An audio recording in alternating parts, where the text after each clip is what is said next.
Hello, shooters, loaders, and casters. Welcome to the Friday night live stream for the Georgia Shooting Connection. We hope everybody's doing well. Uh, man, all I can say right now is we've had some beautiful weather this week, but it's about to be changing. We had a lot of rain, but now the last 2 days it's been like 72, 76 degrees and in the 40s at night. So we hope y'all getting that kind of weather too. So as always, we got my brother Kyle on here. We got the crazy Scotsman and CW Long Shots here with us, and we've got lots of other um, invites out and a couple of topic ideas. So kick us off, Kyle. What's up, man? Oh, goodness gracious. Today was Monday 5.0. It's been a week of Mondays, and oh my God, I'm just so glad this week is over. I really am. I just dig a hole, bury it, cover it, burn some sage, be done with it. Terrible week. It was just, mm. But I'm glad to be here with all of you lovely people and to cut up with you and all that stuff. Let's see. CW.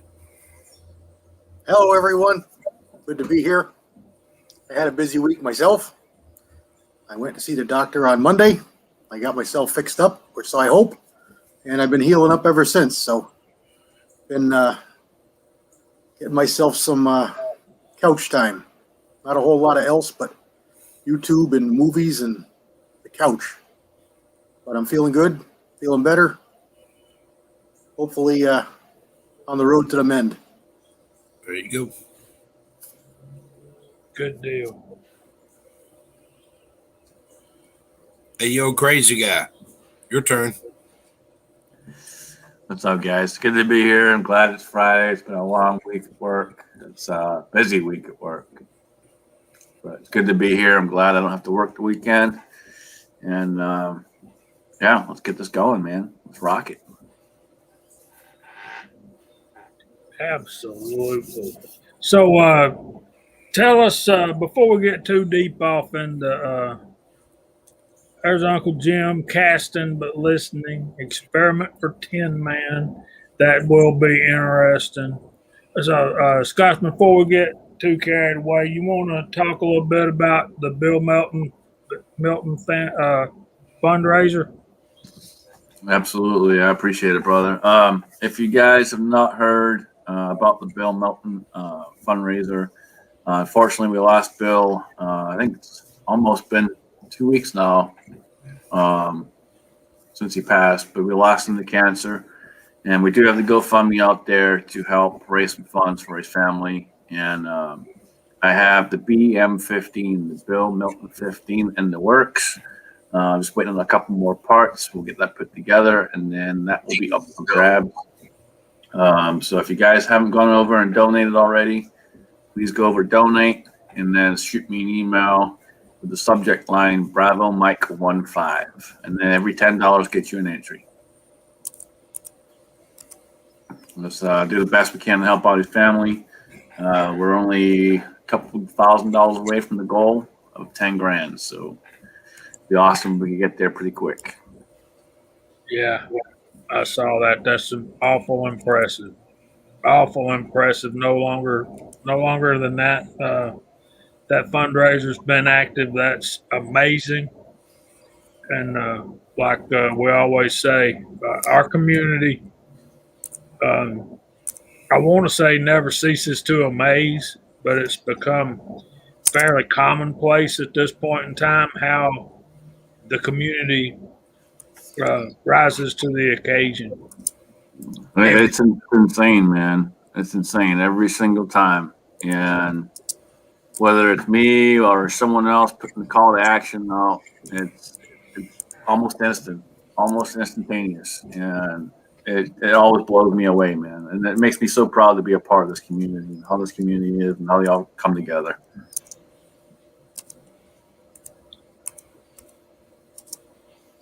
And we're glad Kyle found his Civil War hat. That,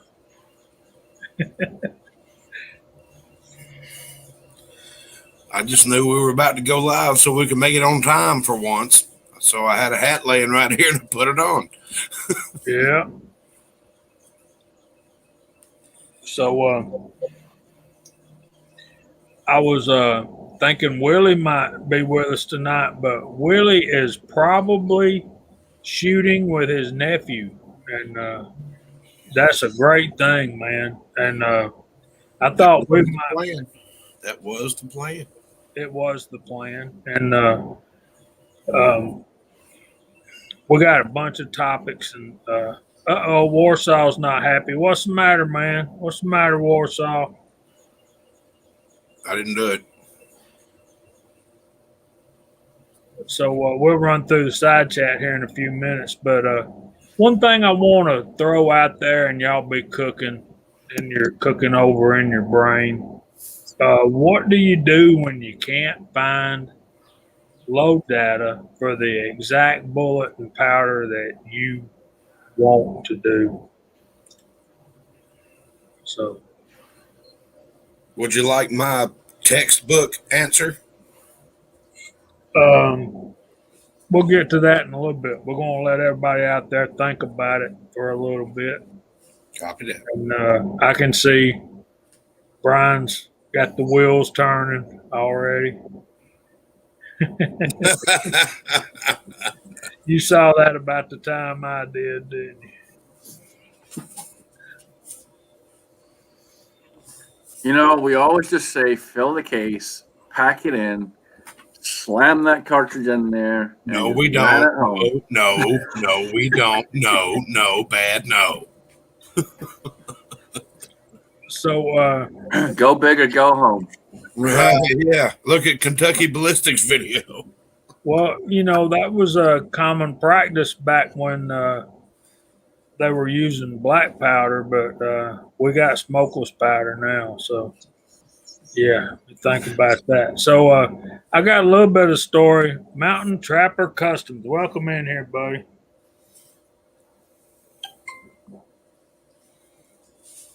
So, apparently, Warsaw got a new video we need to go check out when this is over with. So, Brian found a good-looking mold on eBay and sent a link to Willie.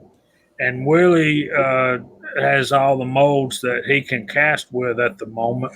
And so Willie sent the link to me, and I go on eBay and check it out. And I'm like, you know, man, I've got probably 4 or 5 .38 caliber semi-wad cutter bullet molds, but this one was a 4 cavity. It was the Seiko, and it was pristine. Had the handles with it and everything. I mean, it was, it was almost like brand new. Well, from what I could see, it looked like it was brand new. Look who we got here. Come on.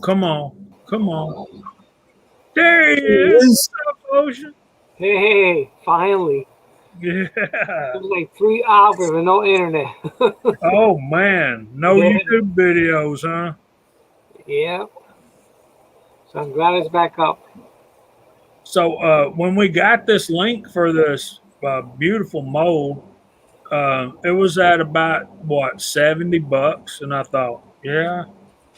And it still had like a day left. And I'm like, I know it's going to go up, but what the hey, man, we'll go for it. So me and Kyle decide we're going to go in half. We're going to bid on this mold.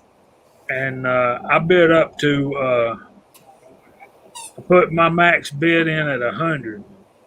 And I thought it was well worth that. And it's a Seiko 4 cavity mold. And it's number 382. And it's a 158 grain semi-wad cutter. So this thing goes up to where it's outbid me, and it's like 101.50.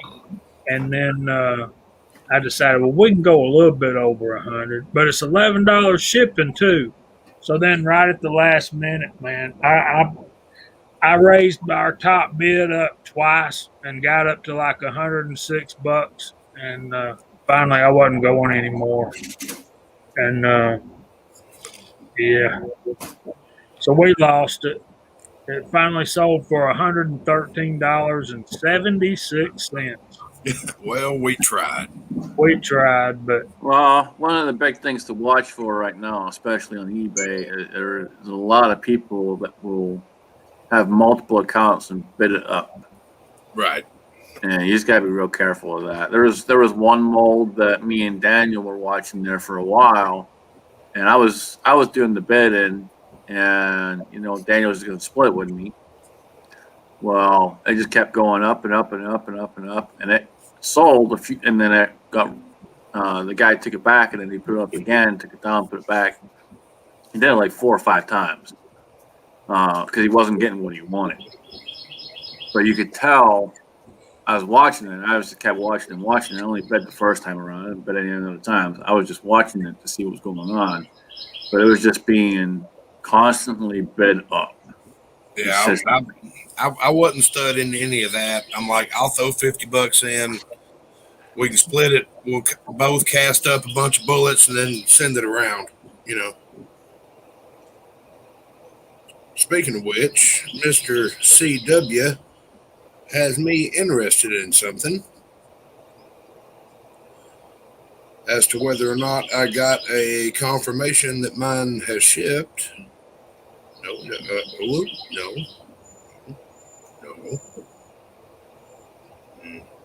so Ocean, what you been up to, brother? Taking it a little easy and we're waiting on packages. So today I got the last one. So finally I could start making brass for the 375 Raptor. Okay. Yep. So I should be able to put out a video maybe Sunday or so, probably Monday, maybe tomorrow, who knows. I'll put one out. It's going to be interesting. Still waiting on the bear. The shoe, hopefully sometime this month the bear should be in. Okay, Oh, so that's modified 308 brass, isn't it? Yes. Okay. by the way, Mr. Julio, the great Thoughts of an Old Soldier may be joining you soon. I gave him an idea. His new house has an attic he can build a room in. I said, reloading room in the attic. Oh yeah. I was hoping AC though. he'd pick up on that. Yeah. It must have AC in the attic. That's something else we need to talk about tonight. The Hornady number 11 manual. Is it out? Yeah. Yep. Yeah, I've been tempted, but I haven't got it yet. They seem to put them out like every year now, so it's... Yeah. Well, that number 10 been out for a while. The one I would like to have is a Lyman, but they haven't made a new one yet. I think they're a little behind there. Yeah, the Lyman 50th, I think. Yeah. Yeah, So that's been out for a couple of years now. Yeah. They're missing out on a lot of calibers. Yeah, they sure are. But then again, there's been a whole lot of Outers, too. Wildcat rounds that have become mainstream. Yeah. If you'll give it to me, I'll throw it. Now, if I'm not mistaken, Paul, before Hodgson bought out Western Powders, you could download that manual for free as a PDF on your computer. Yeah, I downloaded it recently. It's still for free. I can't think if it was Western or Alliant, but I've got it in the basement. I can scan it and email it to you. Yeah, there's 2 links. One takes you to the purchase, and the other one will take you to the PDF. It depends on how much printer paper you got. Yeah, that's true. I just got an Alliant in the mail. They send them out to you if you ask for them. 10-man buddy, that probably ain't going to happen. Now the ones gotta get their act together is this Alliance because they're so far behind on calibers. Hmm. Yeah, brand new Alliant didn't have almost any of the new stuff. Yeah, there was some talk that Hodge was gonna buy Alliant, but I don't know if that was true or. I'll tell you, one of the best reloading manuals I've seen is that pamphlet that me and Jamie got from Shooter's World, because it lists Alliant, Hodgdon, IMR, and then Shooter's World, and it tells you what everything's comparable to. Mm. That thing's been a lifesaver. Like, okay, all right, I can use this then. Yeah, that's a great manual, and I've that was sent to me by Edward Petty, and he sent me the updated version too when they came out with the updated version, and it's very, very handy.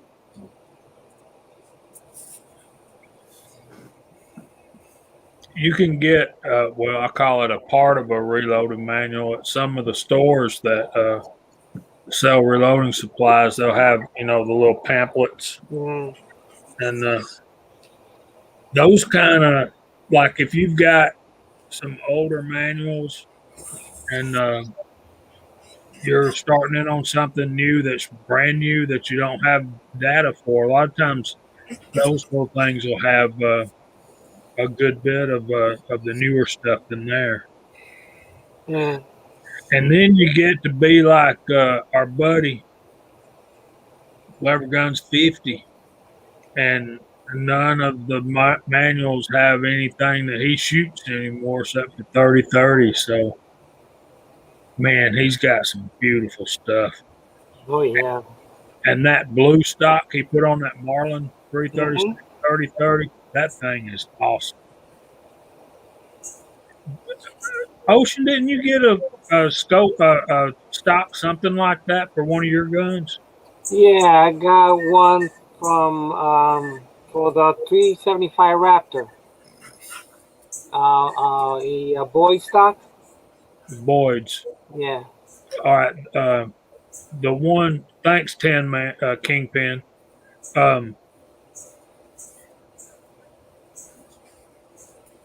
The one that Lever Guns 50 had it wasn't a Boyd's, but it looked like a Boyd's. Right. No, he got it for some website. I cannot remember the name.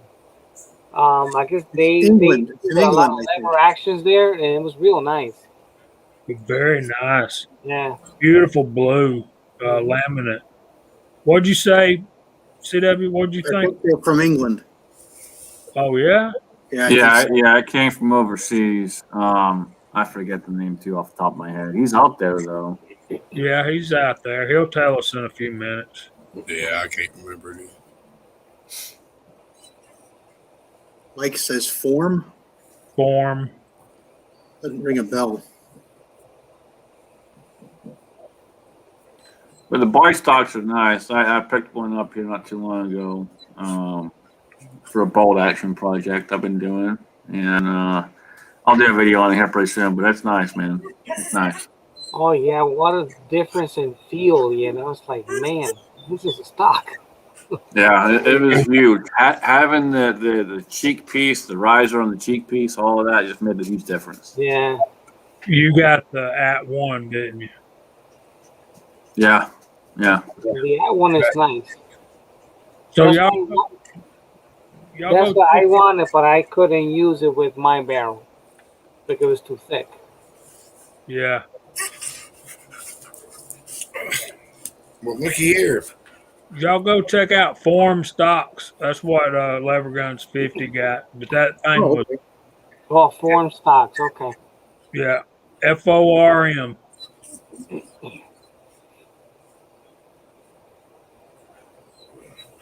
Uh-oh. Mark, be careful out there. Don't work too hard, brother. LCD, what did you do? I know. They can be hit or miss. There's the Emperor. We can start now. Let's go back to the beginning. Hello, shooters, loaders, and casters. And then I'll tell you, I only had one tiny little issue with my stock that I got, and it was probably, I'm going to say, a 5-minute fix, if that, with a little piece of sandpaper and a little bit of patience, and that was it. And it was basically where the magazine well was. It was a little tight. Other than that, I had no issues. It went right in. It does say that on their website. I forgot where was it at that it may require some fitting. Yeah. It's not gonna be Yeah. perfect. Mm-hmm. Well, I Yep, mean, just a little bit, and like I you gotta said, just a think little bit about of sandpaper and a Yeah. couple minutes of patience and time, and the same stock's going to fit multiple different models of rifle. Yeah, they all may be 270 or 308 or whatever, but they're all made a little bit different. So you're going to have to play with a little. I had to play with my Mini 14 replacement, my Archangel that I put on it. I had to play with it a lot, but now I look like a stormtrooper running through the woods and can't hit nothing. Just I've like got 3 of them on Ruger Americans. I've got a Spike Camp. The other 2 I'm not going to remember. Lightweight Varminter, and I don't remember the other one. But they all needed quite a bit of fitting to make them work. I mean, it's part of it. I mean, think about what you're doing. Yep. well, I mean, think about. So there's multiple things to think about on this. Think about the actual firearm itself that you're getting. It's made in a machine shop, so there's going to be variance in tolerance. Right. Then you're ordering a wood stock. A wood stock is subject to temperature, and changes in temperature is going to change the stock itself, how it sits. It's going to shrink. It's going to, you're going to have all kinds of different issues with it. So there's a lot of things that come into play there. Mm-hmm. I put one on a Savage Axis, and it dropped right on perfect. Perfect. And I put one on a Howa, and that one is a more conventional, like a 700 Remington, and I just bedded it normal.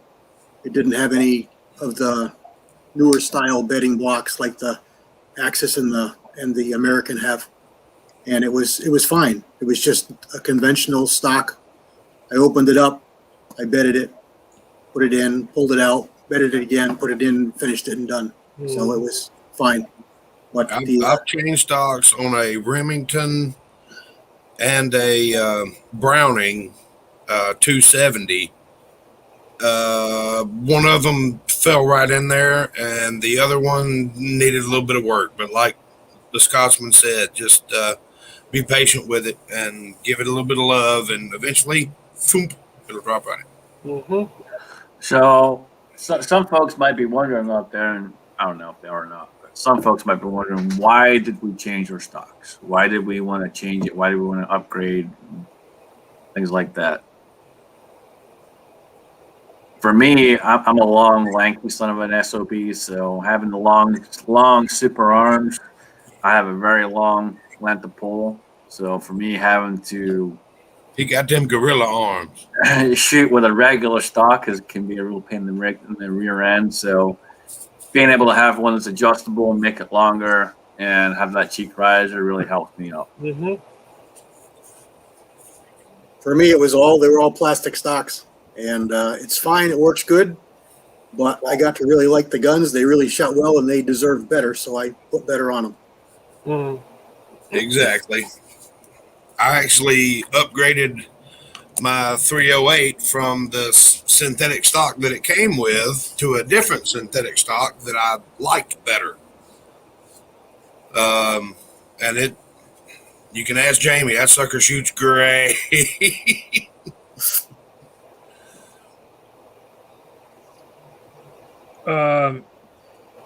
Let's get to Rebel's question. Does anybody out there use Oric chassis? And I thought I saw OCD earlier say that he was thinking about buying the Oryx, not the Oryx, but the MTD. I think Mhm. Oryx is an MTD. I think it's their um, lowest money chassis. Right. Yeah. It is it is a very nice chassis. I mean, the price is still up there for the lower end model, but it's still good.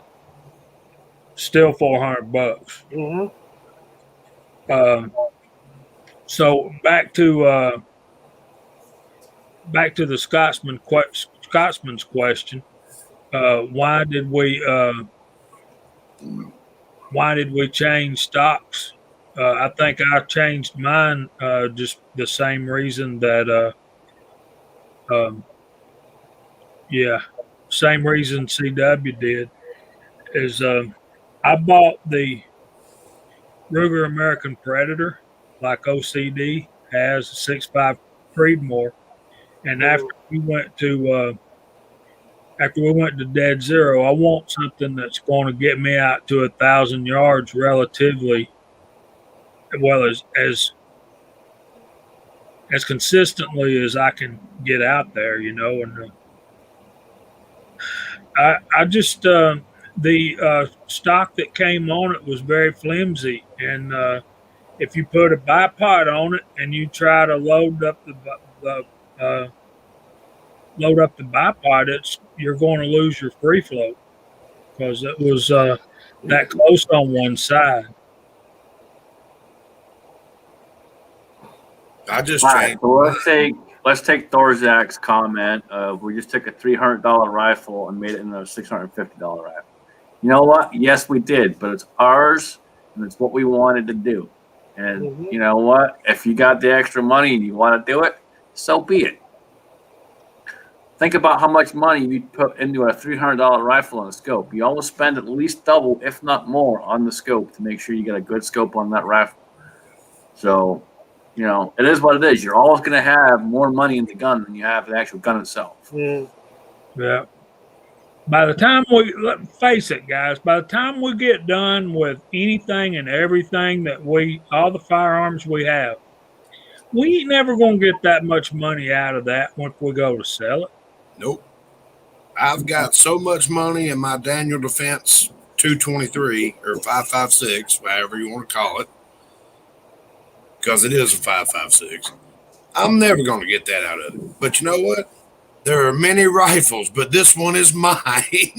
Well, I mean, think about it too, man. We all do this for the love of what we do, for the love of guns. It's our passion. It's what we like to do. So we all have fun with it. And if we want to change something, we'll change it. Yeah, it's going to cost us money, but you know what? Everything costs money. I At the end of changed. the day, we're all happy about it. I changed the stock on my 308 because I wanted a cheek rest on it. I mean, think about it. I bought a Glock and I destroyed it. Why? Because I wanted to. It was fun. Yeah. Oh, crap. Give me just a minute. It's And like if you haven't all seen Daniel's video from the day, go check out Daniel's Fired Up Friday video. That was perfect. Probably the best video Daniel's ever made.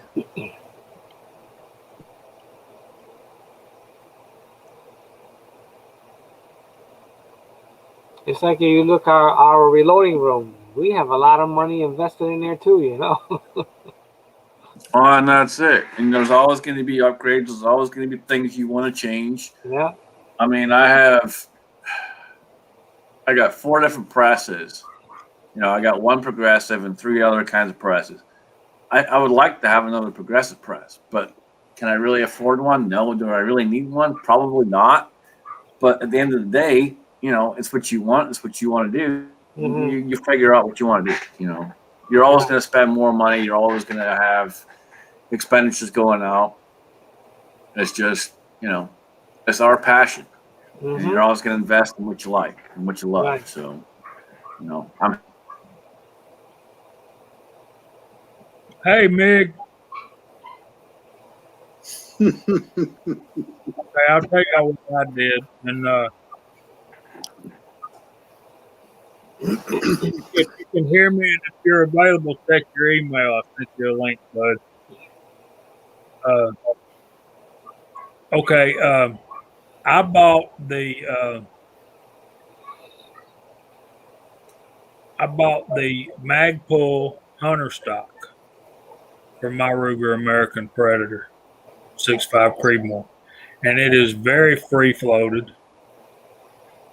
And I put the Arkin uh, Gen 2 scope on it, 6x24x50.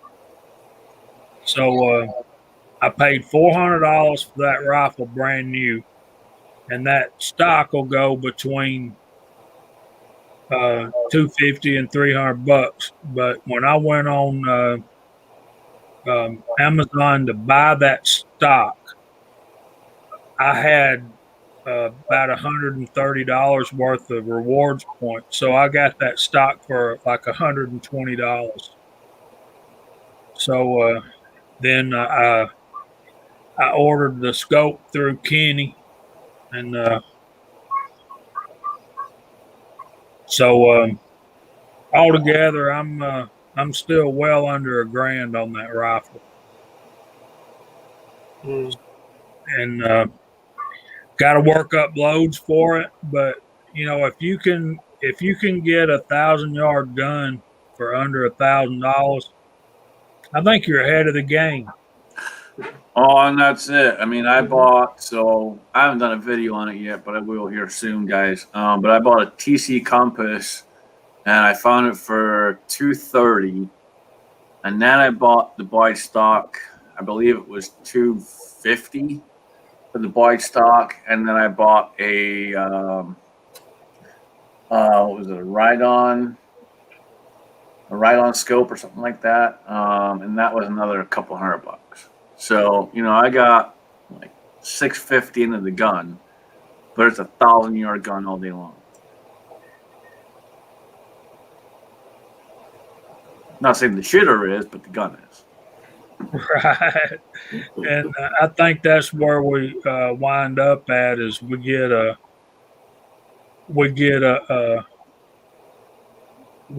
up with a gun that does that for a really good price, and turns out the gun can outshoot us.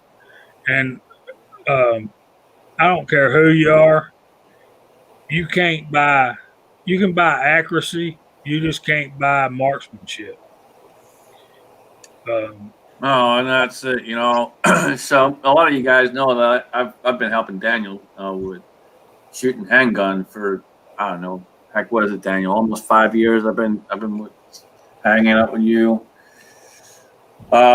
He's been helping me with rifle because I was never a rifle shooter.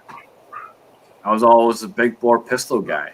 So he helps me with rifle, and my biggest issue with rifle is I slap the trigger. I don't even realize I'm doing it. I just do it. More so on the AR than anything else, but Well, I'm gonna tell you something, Mr. Thorzax. You're my friend, and I love you, and there ain't nothing you can do about it, brother. And Mr. 67 Rebel SST AMC. Yes, Daniel, I know I'm slappy. I can't help it, man. I don't know what it is. I'm trying to figure it out. I'm trying. I am. For someone that I can diagnose my own issues when I'm shooting handguns, I know I'm slapping the trigger with a rifle, but I don't know how to fix my own freaking trigger pull on a rifle.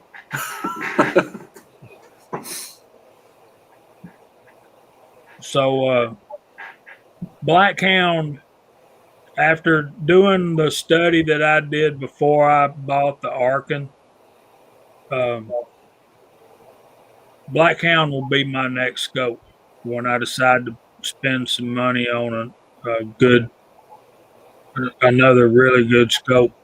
It'll be a Blackhound, and part of the reason is they're very much like Arkins. I don't think they have the 35 millimeter tube like Arkin does. I think they have a 30 millimeter tube. I could be wrong about that, but one of the things I like about them is they're a Georgia company. They're located right around the perimeter of Atlanta. And so I feel like if I had a problem, I could drive down there and take it to them. But yeah, I think you can do a Rebel. I think you can do a lot worse than a Black Cam. And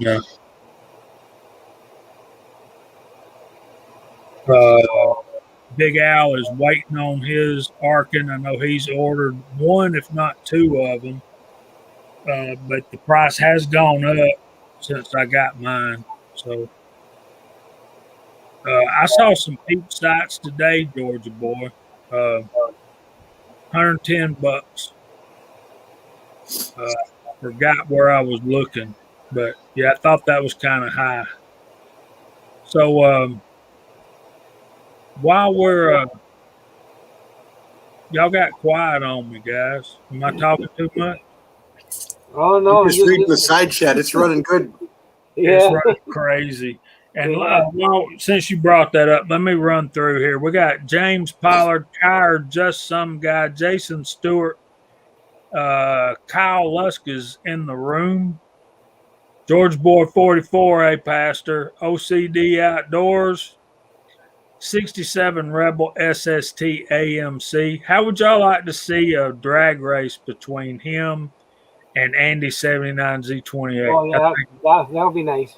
That would be fun till Daddy takes a T-bird away, right? We got PC Bullet Empire, the Emperor himself is in the side chat. Lakeview Outdoors, Kingpin, Buzz T-Fork 8, Big Al, Thor's Axe, Broke Loader, Kingpin again, Big Al, Bald and Curious, what's going on? We got John's Hand Loading, GGW Reloading. The Crazy Scotsman is in the room and on the panel. Kingpin again. Daniel, God is my judge. GGW Reloading, I already said him. Lever Guns 50. Andy 79 Z28.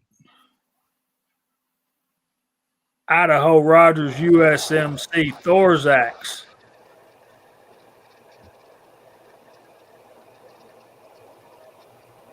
Vanessa Kitty. Lakeview Outdoors. Did I say him yet? John's Hand Loading. Like I already said him. Measures in Grains. Says, hey, bye. Rollis, Carvelis. Welcome in, brother. Where you at tonight? Lakeview Dead Horse. What's going on, brother? Ocean 374 is in the room. Tim S. Mr. Pollard is here. Floyd Hicks. Dead Horse again. Lakeview. And I'm starting to repeat myself. West Covina Dodge. What's up, Pat? The man of 10 himself, 10 Man is here.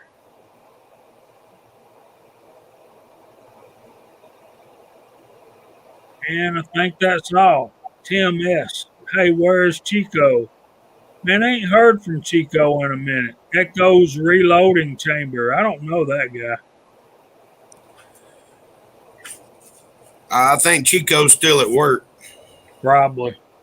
I'm sorry, guys. That was a phone call I had to take. And there's Mr. Ozark Spirit. What's going on, brother? Oh, man, you forgot to lock the door again.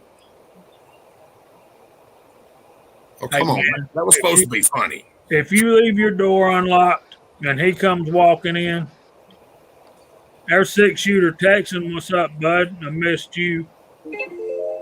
If I leave my door unlocked and Ozark comes walking in, I'll offer him a beer and give him a couch. There you go. Because I can't think of any other reason for him to be in North Georgia.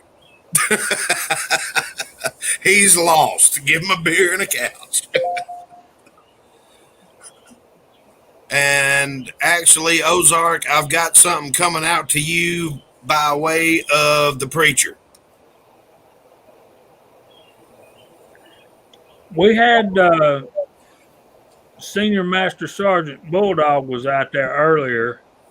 There he is. Okay, I think I'm caught up. No spooning, Ozark. No. Well, that depends. Are you cooking?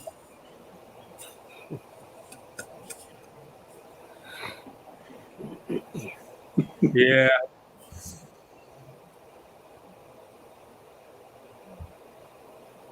So y'all know why they named it golf?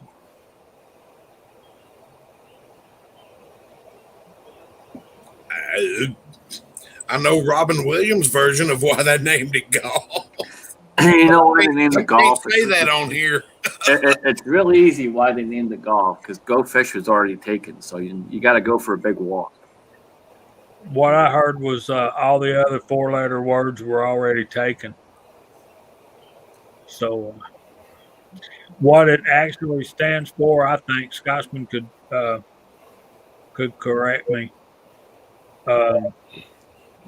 Gentlemen only, ladies forbidden. Yep, that's it. That's exactly what it means. It dates back for years and years and years. It's exactly what it means. They were not allowed on the course. And look here who showed up. Mr. Allen B. Pro.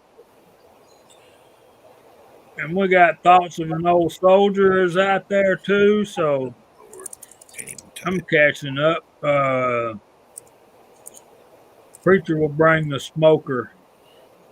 Somebody had a question for you, Kyle. GGW Reload.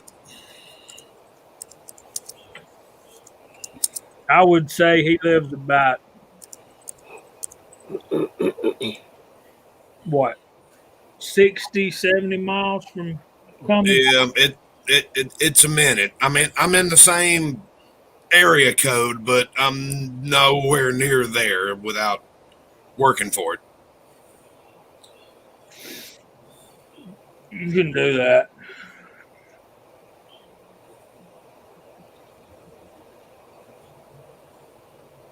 Buzz, I think they were playing golf before rifles were worth shooting. They were still smoothbore when they invented golf. But well, you know why they invented golf? When ammo's expensive, you learn avenues to hit people. Somebody lost a chicken egg in a bunch of damn tall grass, and they used a tire iron to see if they could knock it out.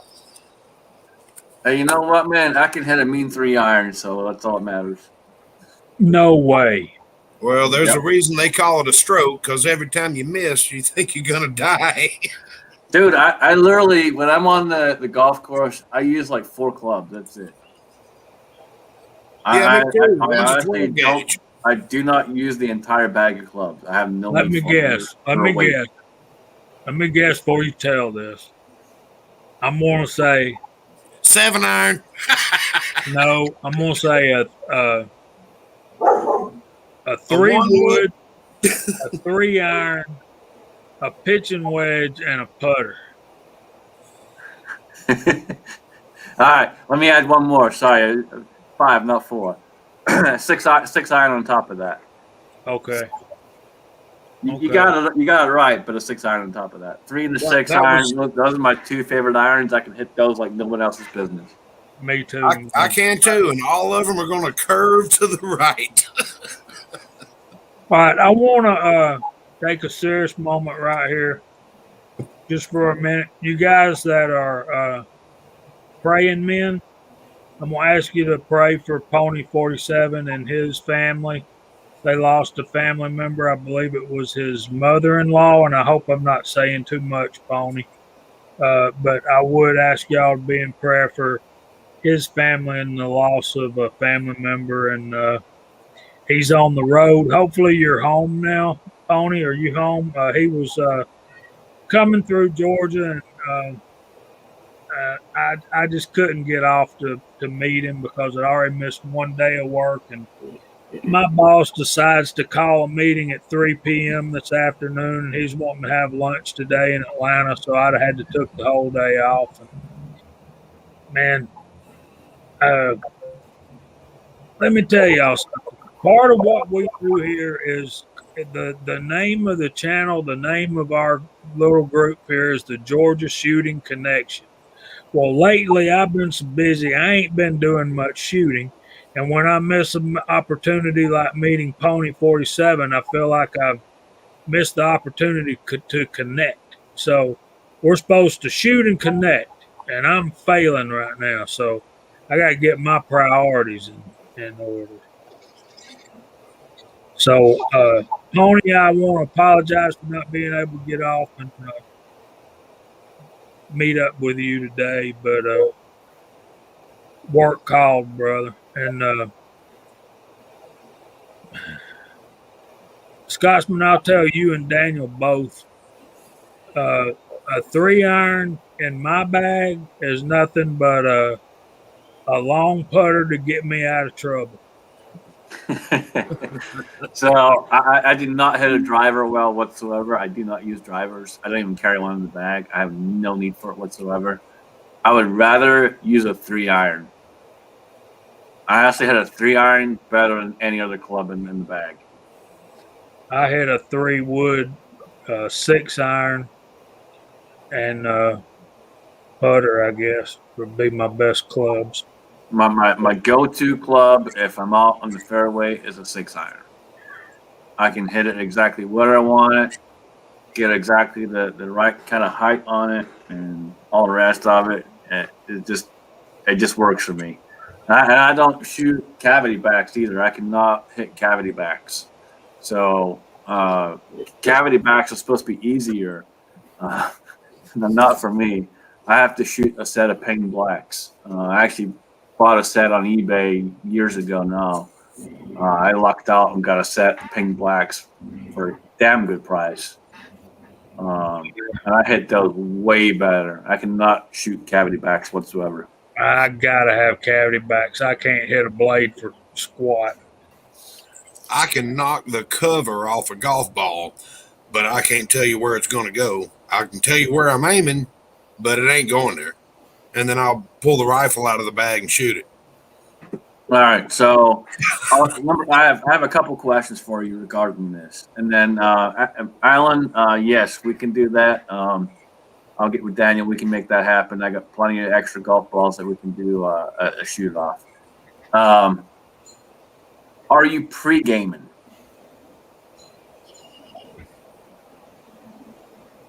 Okay, your lack of response tells me no, which means you're doing it wrong.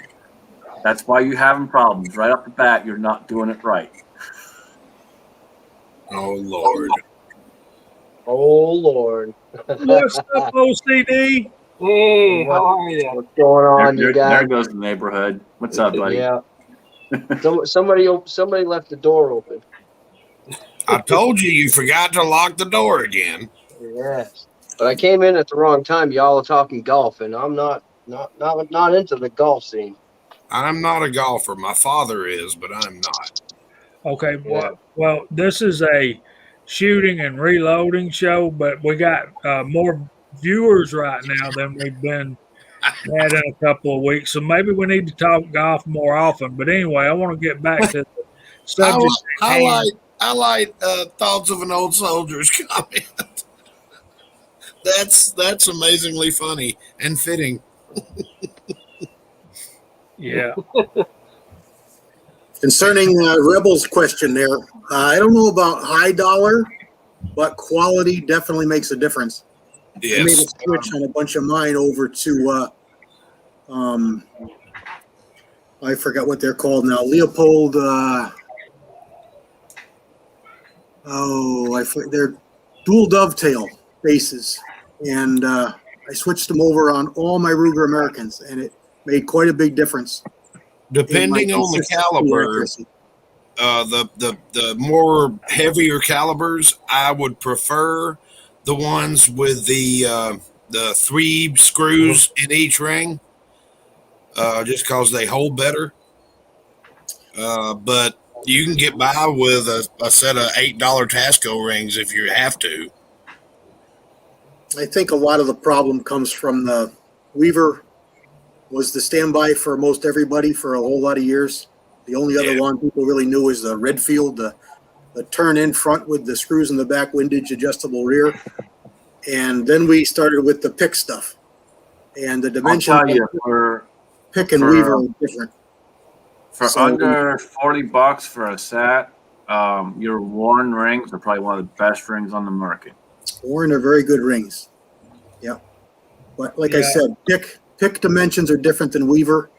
And if you don't set up your scopes right and you don't use a good, better quality ring, you definitely can have problems with them.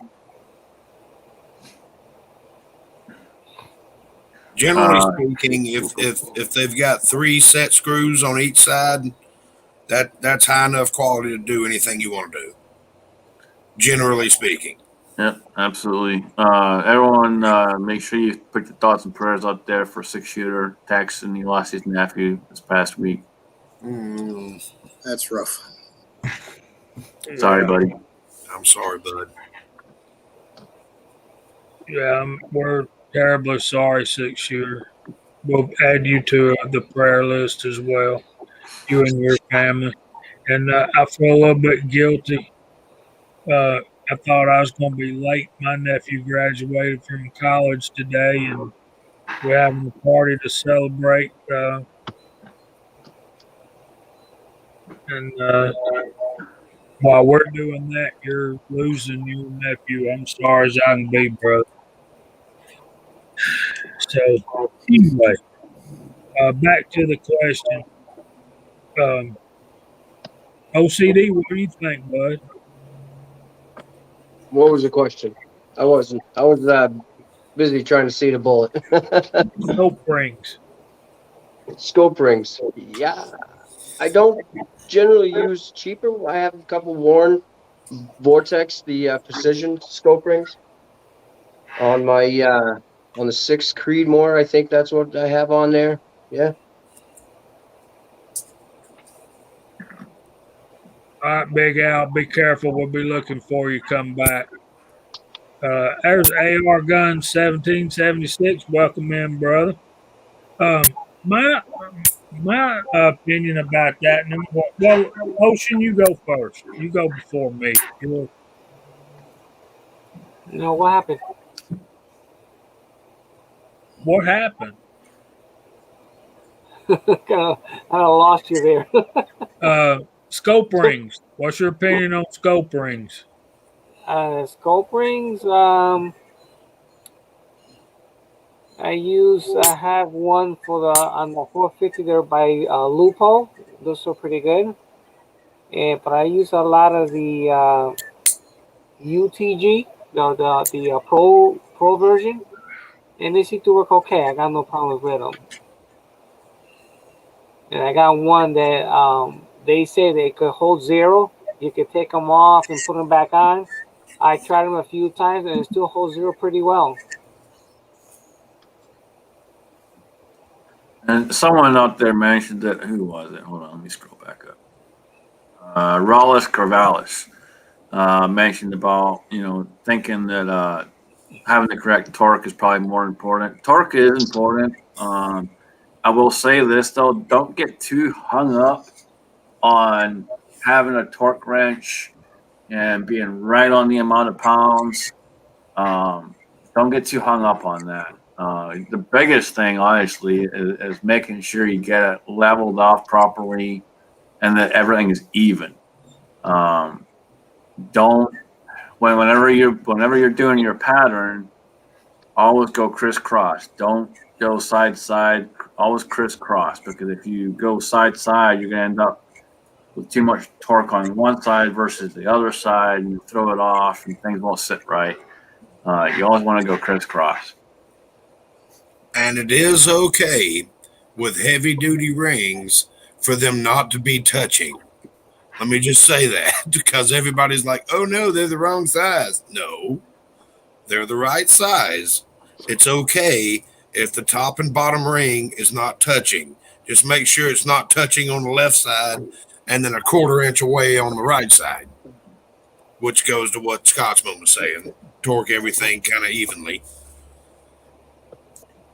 Yeah, and back to the torquing, you don't want to over torque either, and then you'll end up crushing your Right, scope. you'll crush the scope. Yeah.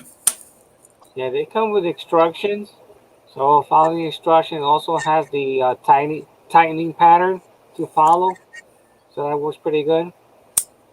Yeah. I use the fat wrench to torque my rings Yeah, down. that's what I You use. know, Yeah. it came with the kit, had the leveler for the both the barrel and the Mm. scope. So I mean, for the I don't know, it was under $50. I think I paid for the set. Yeah, I bought when I got that arc scope, I bought a fat wrench, and I got to tell you guys, that's some of the best money I've spent. Um, I don't see the point in lapping your rings, although I'm sure you guys will disagree. But those are precision made pieces of equipment, and Did did you get the Arkin rings, the scope mount as well, Jamie? no, I bought Wheeler rings. Yeah. The same from the same company that makes the fat wrench, Yep. and I think they were $50. My point that I want to make about scope rings, CW, has everybody already said what their thing about scope rings? Uh, you don't have to spend a lot of money to get really good scope rings. Agreed. Mm. Agree. I mean, like Ocean was saying, he has the UTG scope rings, and I think I have a set of UTGs, and they've held up with all the abuse that I put them through. Talking about lapping, I don't always lap my scope rings, but I always check them. So I put the tool in there and I make sure everything's good, because it's real easy not to set right, have something twisted, or to find a improper height ring. It's not impossible to get wrong rings on that before. So it really shows you a lot, and you can't kink that 1-inch solid tube or 30 millimeter solid tube, but you sure as hell can kink a scope. Yeah, I was have going you to got say something about Loctite, but I didn't want to start a war. blue Loctite? Yeah, I wouldn't go with red. I use No. Never get it off. Now, do red. you guys, You're when going you to have a torch and everything to get it back apart. Yeah. opposed to leveling your scope, do you anybody use like the flashlight through the reticle or like a plumb line? I've done the plumb line before, and I've that got it on my wall all the time. Stays there. Yeah. I Yeah. actually use like what is it, the Caldwell lead sled or whatever, and I get it straight up as it feels like it is to me, and then I just look through it and level it up and tighten it down. Yeah. I'm gonna be the odd one in the group probably, and that's okay, and I'm all right with that because that's usually how it goes. Yeah, you usually are. And Jamie is not gonna like this either because Jamie doesn't like how I put together ARs. I don't use traditional tools by any means of the matter. Same thing when it comes to scopes mounts. I have mounted, I do not know how many thousands of scopes, have never had any issues. I do not use a torque wrench. Everything is by feel. I've just done it so long. I can do it on my lap. I don't have to have it sitting in anything. I do it all by feel. And, just give me a hex wrench and I'm good to go. Yeah, what I use is the edge of a wall. I kind of eyeball it. Then once it's on there, I hold like I'm shooting it, and I just fine tune it, and you just tighten it up, and that's it, good to go. But I use the edge of the wall. Yeah. Piece of landscaper's cord. It's high visibility, pink, yellow. You just hang a sinker on it, tie it to the ceiling. It can sit there against the wall. Doesn't bother anybody. It's always there when you need it. Yeah. And that's what I do. Yeah. It's always perfect because it's a plumb. It's a plumb line. Yeah. Yeah. I mean, back before I got the fat wrench, I just used the set Allen heads and went by feel as well, because I didn't have anything else to go by, so it worked. I don't think I've ever damaged a scope, and may have had some come loose, but nothing, nothing out of the ordinary. Mm. Anyone had a need to ever re-zero or recenter a scope? You know the trick with the flashlight and the mirror. I've had to do it once for a customer. Other than that, no, I haven't had to do it for myself. I had to do it once, probably. Oh, let's see, what 2021, probably about 4 years ago. I had to do it once for a customer to fix theirs. Yeah, that's to get it. That's to get it to like back to factory spec, right? Centered, yeah. Because sometimes you can be off in left field, especially older scopes. They get bound up, and you can have some problems. So I buy a lot of used scopes. So every time I buy a used scope, that's the first thing I do. Yeah, I think I've seen some videos of people doing it that way. What I'll do is wait till the spider's crawling up the wall, and I'll smack it with a shoe, so it leaves a spot. Then you pull the bolt out, and you look down through it. Then you look through the scope, and you just line everything up. Vanessa Kitty, that's a Wheeler. Wheeler makes the fat wrench. And I'm not knocking having torque wrenches by any means, because I have the Wheeler fat wrench. I just never use it. It's still brand new in the box. It hasn't left the box. Maybe I'll give it away.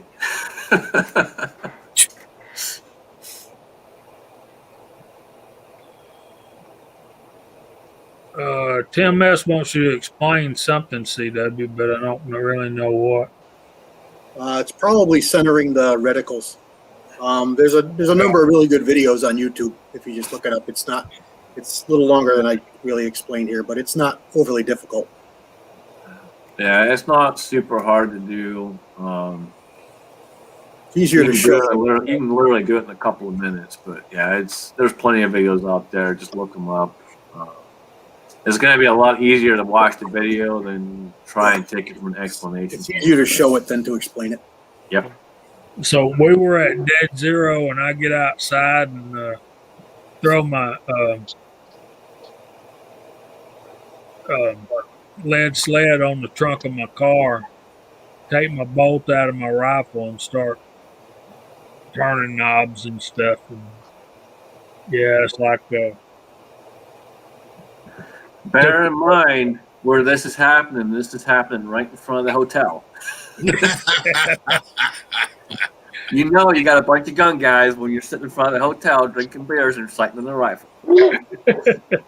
And I'm like, I just got to get it on paper, guys. That's all. So I just found there was a little orange flag about, 3 inches square?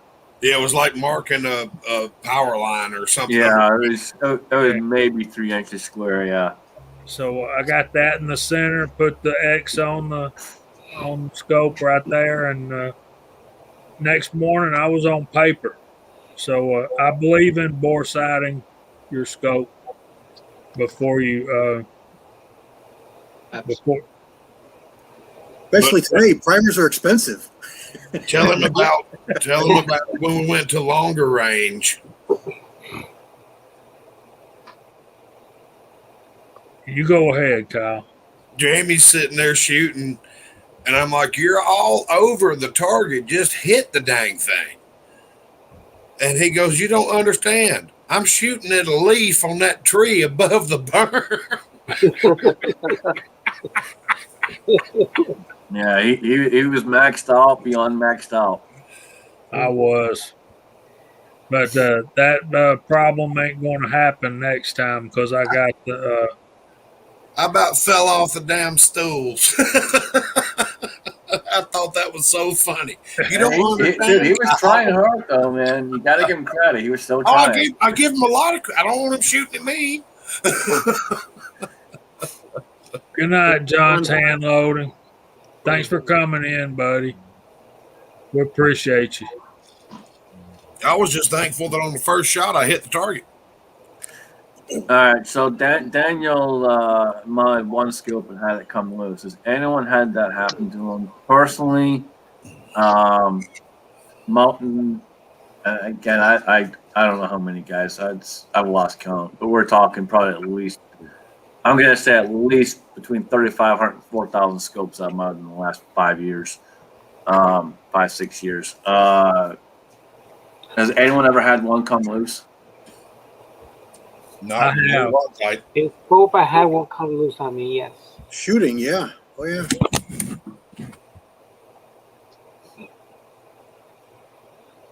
I've had people try to be zeroing in their rifles and have loose scope mounts and waste a lot of ammo.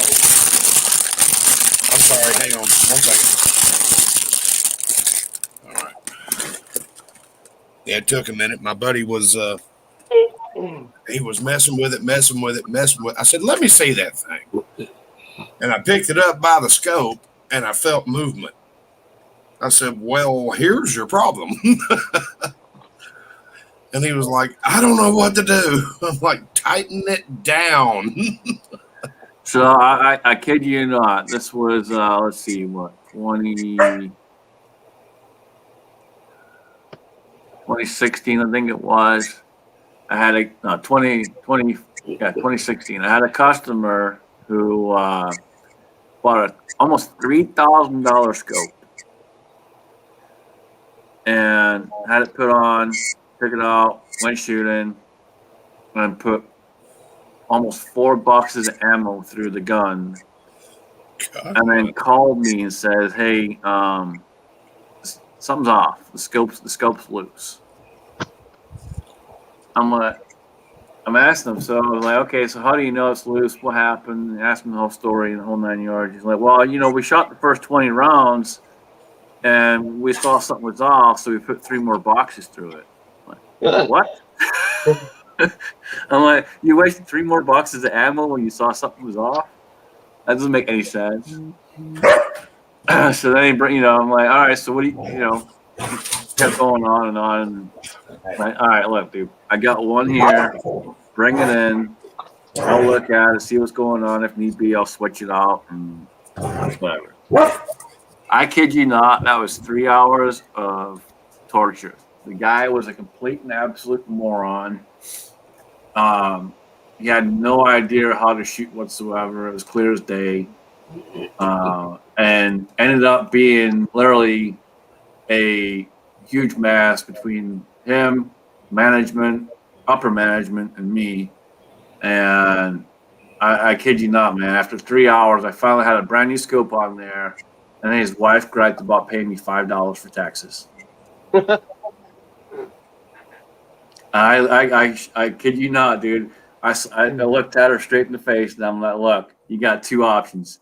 You can either pay me the $5 in taxes, which I have no control over, or you can give me my scope back. I'll take it back off, happily take it back off, and you can walk out with your gun and have no scope on there whatsoever. She slapped that $5 down so fast, was so pissed, and just walked straight up to the front and didn't say a word. My thing is somebody that's not been shooting that long, or okay, what we have here is a person who has more money than sense. Why do you spend $3,000 on a scope when you don't know how to shoot a $200 scope? It was clear he didn't know how. I mean, the guy put over 20 rounds through it and then said something was off, and then put another 3 boxes through it before he finally goes, oh, the scope's loose. Well, he was probably adjusting the scope, opposite. Oh, he was. He was adjusting all over. The thing was, when I got that scope back and I looked at it, I kid you not, that thing had to go back to the factory. It was a disaster. There's no way I could re-zero it and resell it. I had to send it back to the manufacturer. Like, I don't know what this guy did to it, but it's messed up. Well, it was like the time I just got that new Vortex Diamondback, and I went out there and started shooting, and I'm like, I had 25 yards to get it on paper. It was good, brought it out to 100, and then started making, the adjustments to get it 0, and I'm like, I'm chasing the bullet holes. I'm like, what in the heck is going on? And then brought the target back to 25 yards, put a couple more rounds through it, and then I realized, I'm like, so I went all the way to the bottom and watched the turret go down and to the left, and I'm like, what? And then I went all the way to the top and went up to the right. I'm like, what in the hell is wrong with this scope? Brand new, right out of the box. Yeah, it happens. I mean, it'll happen with the best of them. I mean, Yeah. and I was sitting there chasing the bullets, trying to figure out why it wouldn't zero.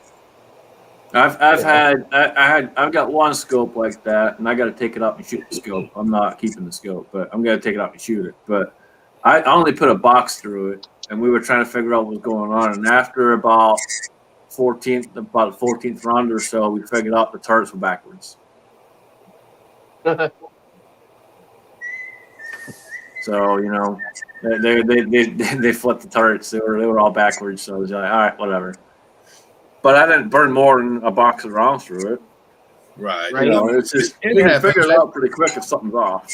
Every now and then you get something bad out of the box. Just because it's new doesn't mean it's perfect. And we've talked about it before. It's all manufactured stuff. Manufacturing, you're gonna have problems.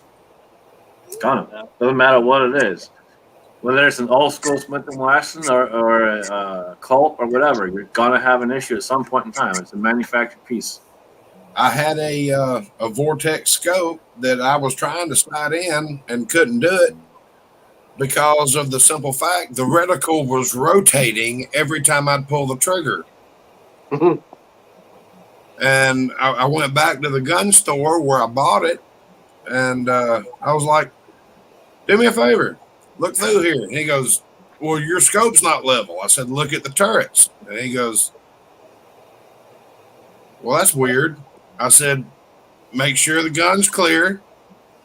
Now, close the bolt and pull the trigger. He pulled the trigger and the reticle rotated. He goes, well, that's messed up. And just so happens that the Vortex rep was there that day. And he handed the Vortex rep my rifle. And he goes, what's your thought? And he goes, my thought is give him another scope. That's right. Give him another scope. Okay, let me get into this for a minute. And Ocean's been kind of quiet. I wanna hear what he has to say about this. All right. I have recently purchased my first Vortex scope.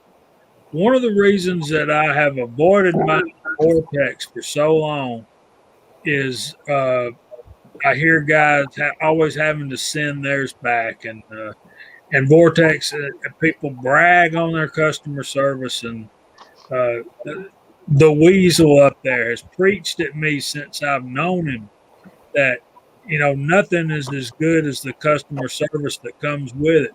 Well, to me, the best customer service is the ones you don't have to use.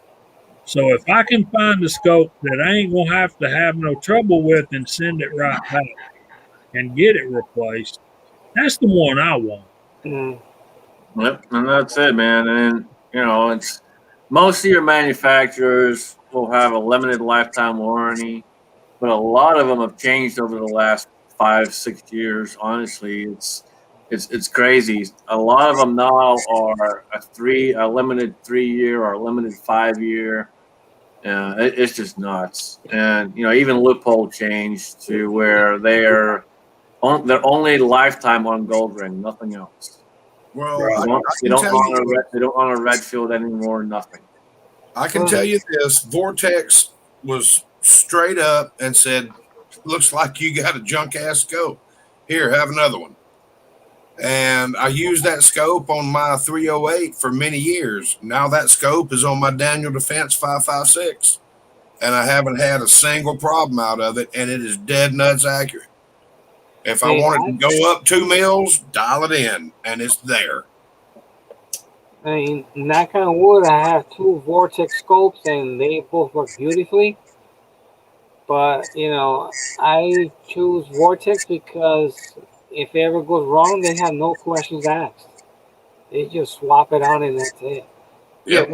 one thing good about the Vortex is that even the lower ends, the Crossfire scope, they have a lifetime warranty. Mhm. Yes. Yep. I mean, there you can get a Crossfire for under $200, and Mm. they're good scopes. I mean, they're I have no issues with them. Right. And But that's what I have a Crossfire on both of them. Yeah, And that rep said, I'll handle it and give him another scope. Well, yeah, I that's mean, when I sent my scope back, I had no issues. You know, I got the info all online and didn't even need to talk to anybody. mm, And then I've put actually it in the got box and send it away. I've actually got 4 Vortex scopes, and I've only had a problem out of one of them, and it was a problem right out of the box. I mean, I was just trying to sight the gun in, and I closed the bolt on it, and the reticle turned. I'm like, what? It was just a defect. And I took it back the next day and had a brand new scope, and everybody was all happy. So, I mean, and I've got that's a a good lot of point. other scopes, but yeah, I hadn't had a problem out of Vortex at all, except for that one scope, and I've got 4 or 5 of them. So. Ozark makes a good point.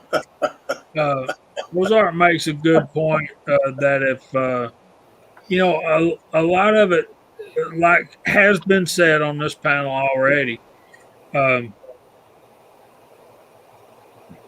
the everything that is manufactured that is mechanical is bound to have a problem sooner or later. mm. Um, You might be that 1,000th customer that gets that one piece. It's yeah, gonna happen. It may not happen in the first 1,000. It may not happen in the first 10,000. You may be 10,001, and you get that one. Yeah, it didn't give me a bad taste in my mouth for the company, especially since on the day that I went to take it back and say, look, this is jacked up, the rep was actually there, and he with no questions asked, he goes, give him another scope. So can I answer Ozark Spirit real fast, if you don't mind? yes, So Ozark, yes, they do need it. I don't know if you saw Daniel's latest video, but we need to send that back, and I need a new Glock. So yes, they just my Glock was destroyed, and they need to honor it. Well, let's see how good their customer service is. that's going to be CZ, I've never had to send a CZ back. Why? Because they're perfection. If you had a Glock and it was destroyed, that's because you shot it. I want to say what a good point right there that OCD made a while ago. About Vortex having lifetime warranties even on their lower end scopes. I know that Leopold has just changed their warranty tiers. Uh, Primary Arms, they have tiers of scopes, That's right, and they do. some of them are guaranteed for 1 year, some 3 years, some 5, and then some for a lifetime. So there's where the bullet man. Welcome in, brother. And when he was in Georgia, he bought a very nice um, scope up at North Georgia Reloading. It was what's the name of that? It's the Red Dot Company. You think of Red Dot? Esco, True Glow. True Glow. Alabama Reloader did a scope Oh, yeah. on. One I Did, bought. yeah, that's a Central. good looking deal right there. When Vortex hit the market years ago, and they hit pretty hard and pretty fast, we had the wraps out, and I even talked to the owner of the company. I had a video conference call with the owner of the company for probably a 2-hour video call. Basically, they simply said this: "Don't lie to us. Tell us what happened, we'll replace it. You lie to us, we're not going to replace it, and we'll know if you're lying." He's like, "You can run over it in your truck. I don't care. Just tell me. If it fell off the back of your truck and you ran over it, tell me. We'll replace it. Just don't lie to us." That's pretty much all they said. Don't lie to us, and we'll replace it. That's a pretty solid warranty right there. I don't care what product you're selling. Just don't lie to us. Well, they deserve the truth too. I mean, what's it to them? I mean, if you run over with a truck or you break it falling off a cliff, while you're out hunting. I Right. mean, you know. I had to drive over it with a 1-ton Dodge to do this. But this is what happened. I was making a YouTube video and torture testing these vortex scopes. All of a Yeah, sudden, you know, crazy I tell you stuff. right now, if I did a torture test video like I did with the Glock, and I called them up and said, "Hey, you know what? This is what I did. Here's my video. Go check it out and replace it." They'd replace it. Why? Because I was honest with them. I guarantee they'd replace it. Yeah, you ain't wrong. Right? And if you don't believe me, you know what? I'll buy one and I'll do it just for shits and giggles. Do it again. Let's do it. So, Mr. Pollard and Bacon, I think that's Hobbies Hobo. You have the $40 scopes. I've used those cheaper scopes all my life, and when I finally wanted to shoot to 1,000 yards, I had to spend a little bit more money and get a little bit better scope, and that's what I did. We'll But, get you, brother. Ain't no big deal. Yeah, Dead Horse US Optics and SWFA. SWFA, they're very good and very affordable. Kyle has preached SWFA at me since I've known him. And US Optics, we shot some of their stuff at Range Day down at Iraq Vet 8888's Range Day, and that stuff is absolutely amazing, but it's way out of my price range. Yeah, it's expensive, but it is good glass. The That's best like I've ever shot for at the those. money. For the money, the glass quality, and the accuracy of the turrets, you can't beat a SWFA. I bet my life on them for years, and was never disappointed. If I dialed it in, that's where it was. Boom, and we're good. So, Emperor, I have one of those scopes mounted on my Ruger M77 chambered in 30-06, and it's not gone bad yet. You said on the scope that you have a Athlon, is it? OCD has Athlons. Or Athlon, and are they good? Yeah, I have no issues with them. I mean, Okay. for the money, I mean, I think they're pretty good scopes. Okay, good. Yep. I have a couple on my little shopping list here, so I just wanted to ask. Yeah. Yeah, the Argos, if you get the Gen 2, this is the Gen 1. Okay. But if you get the Gen 2, it has the turret stops. Okay. And which is nice, because that way there, if you want to go back to zero, you're whatever 100 200 yards, you just Right. lower it down and you're back to your zero. Okay, But cool. they are definitely good scopes for Okay, great. $399, I think, is their price.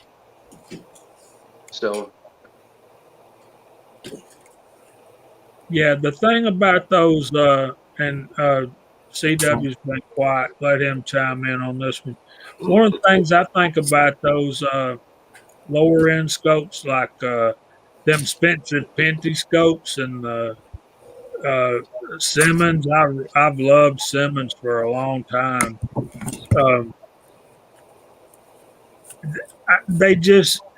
They're simple. There's nothing really on them to go bad, Your original old school Simmons scopes were USA made, and they heck, I've seen some just like these guys are talking about 20, 30, 40 years old that are still just as good as the day they walked out the factory.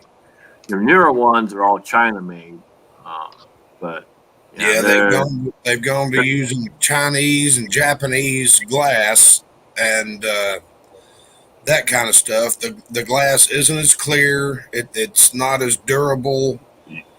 It's just all around poor quality. Doesn't have the light refraction and reflection that like some of the European glass has, like your Burris and your Schmidt benders and stuff like that made in Germany. But then again, you're paying for it. But they do have spectacular glass in them. Japanese glass can be really, really, really good. Every bit as good as anything else anybody ever makes anywhere else in the world. I agree. And a lot of the Simmons have gone to the Philippines. I was about to say it can be, depends on what scope brand you're buying. Yeah. But generally speaking, Japan has really elevated themselves with a number of things, steels and optics, where they're definitely not in the same class as the Singapore, Philippines, China, Vietnam. Right. They're definitely head and shoulders above that pretty much across the board. And I wasn't trying to drag Japan through the mud when I said that, but you can get some scopes with Japanese glass that just ain't worth looking through. No, most of your Japanese glass and your German glass is the top-notch stuff. That's where 99% of all your higher-end scopes get their glass from. It's all either Japanese or German. Yeah, it's your European glass. I don't know why they polish it with a finer compound or something. I don't know, but it's because they care. It's because they actually care. They actually put the time in the scopes, and I'm like, oh my goodness. And then you look at the price tag and go, oh my goodness. Okay, let's talk about this right here for a second. Georgia boy, I know you've seen my 35 Remington load series. The scope I have on that rifle is a Tasco 4x32 fixed power scope, and it's been on there since I was 18 years old. Oh, wow. And it ain't bad glass either. It ain't bad glass. It's Japanese glass, and that's like Scotsman saying that Japanese glass and that German glass. Yeah, A couple of the Euro class Tasco scopes from years and years ago, and they're every bit as clear as anything I have, and I've got some high glass, and they're Tasco, but they're not Tasco like everybody thinks of. Right, they're not Walmart. They're 30 millimeter. Yeah, they're 30 millimeter tubes. They're heavy duty. They're not quality stuff. I've got an older Tasco on my 30-06, and that is impeccable glass for the age that it is, because I think it's circa 1971. It's an old Winchester 30-06, and it shoots just as good as anything you can pick up off the shelf right now. Yep. A lot of them early Tascos were a lot of brass in them, which is something that you don't see today. You see a lot of plastics. yeah. Right. Which actually temperature will really play with them. See, I mean, you can take it out of a 70-degree truck during deer season and walk out in 30-degree air, and within the 10 minutes or whatever it takes you to get to your stand and all that stuff, that thing's off by 5.5 feet at 100 yards just due to the temperature change. Willed and well armed. I have a Nikon scope that I absolutely love. It's on my 270. Kyle's got one too. I agree with you, man. I wish Nikon had stayed in it. It's the Pro Staff 3x9x40, right? Well, mine's Buckmasters, but it's the same thing. Yeah, they make some nice stuff. The coolest thing about Nikon scopes is that bullet drop program they've got online on their website. That thing is phenomenal. And it's dead nuts accurate. If you know your velocity and your bullet weight, it is extremely accurate it matches my dope chart almost to the 10th of a MOA. So yeah, it's Aside very from good. that True Glow I just picked up, the last 3 scopes I bought were all Hawk, and Hawk has an online thing as well, and tremendous optics, tremendous, and they were about $400 scopes, and crystal clear, really nice etched glass, everything really nice about them. Yeah, Integral and hold down caps that are not the Butler Creek. They're nice. They're their own. Really, really, really nice scopes. yeah, you can find some really nice scopes that are in the everyday person variety range. You know, Yeah, that $300 to $400 range, right.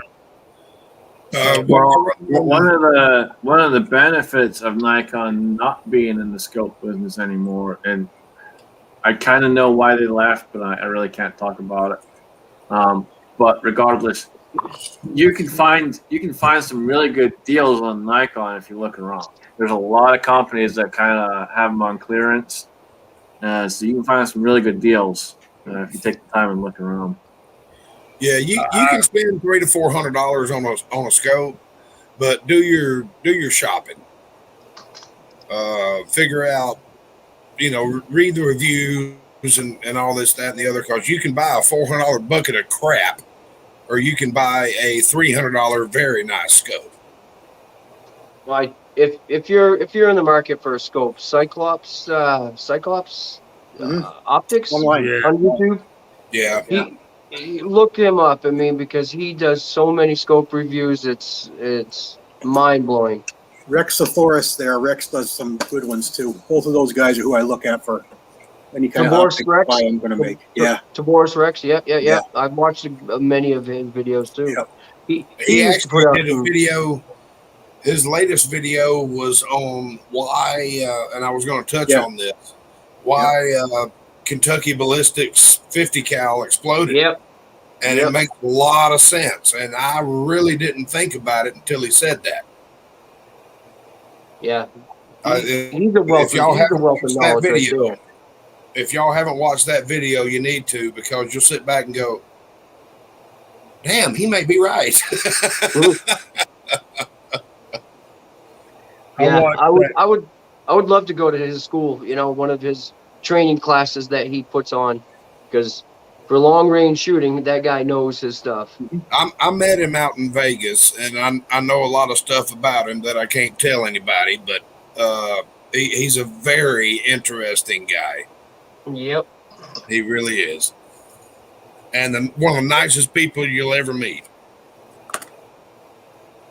I met him and shook hands with Jerry Michalak and saw,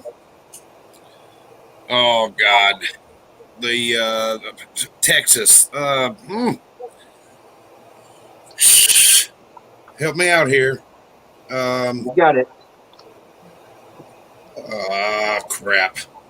The ranch, Demolition Ranch. What's yeah. the hell's his name? Matt. Thank you. Matt. Yep. That's what was hanging me up. But I met all three of them in the same evening, and I was like, I'm just starstruck. I'm going home. I tell you what, the Demolition Ranch, I mean, without YouTube, I mean, sure, he's a vet, and whatnot, but YouTube has put a lot of money into his pocket. Oh, it has, but he's put a lot of work into his channel too. Well, you're right. That's true. He's put a lot of work into it. I mean, it doesn't come easy and free by any means, but he's. I'm not looking for YouTube to put any money in my pocket, but then again, I'm not willing to put in the work that he's been putting in. You're right. That is a lot of work. I mean, I haven't put out a video in 4 or 5 months now, and just because, time is one thing, but it takes time and it takes it's a lot of work. Yeah, it's a lot of work. Not just that. Let me get something straight here. That dude's got a great channel. He does a lot of work, and he's poured a lot of blood, sweat, and tears into it. But then again, when you got who he has for an uncle, it's kind of easy to get a boost up. So let's be real, guys. Well, but he still put in the work, so I can't knock Yeah, him. I mean, years ago when he didn't have any money coming in from YouTube, whatnot. I mean, he was putting his own money into making the videos and releasing them in the time that it takes to do it. So he's definitely earned what he has. But I mean, if how many subscribers does he have? 5 million, 6 million, or something, 10 million. Yeah, You know, he's worked for it. he could release a video about poop and it would get 1 million views, and he would get $5,000 just for that one video. That's funny that you say that. It's true though. I know that's what I'm saying. It's funny that you say that. It's funny 'Cause- that it's true. I mean, yeah. I mean, people. It's even like Eric Cortina. I don't know how we got to YouTubers now, but Eric Cortina, whatever his name is, Yeah. and he's a great shooter and whatnot, but and he even admitted one time on one of his videos that he or that he could just put out a video about whatever, and it had nothing to do with anything, and people clicked on it because he put out a video, and you got 300 views in a matter of days, and YouTube pays him for that. right. I mean, it's a grand thing, and I'm glad that they can take advantage of it. But Right.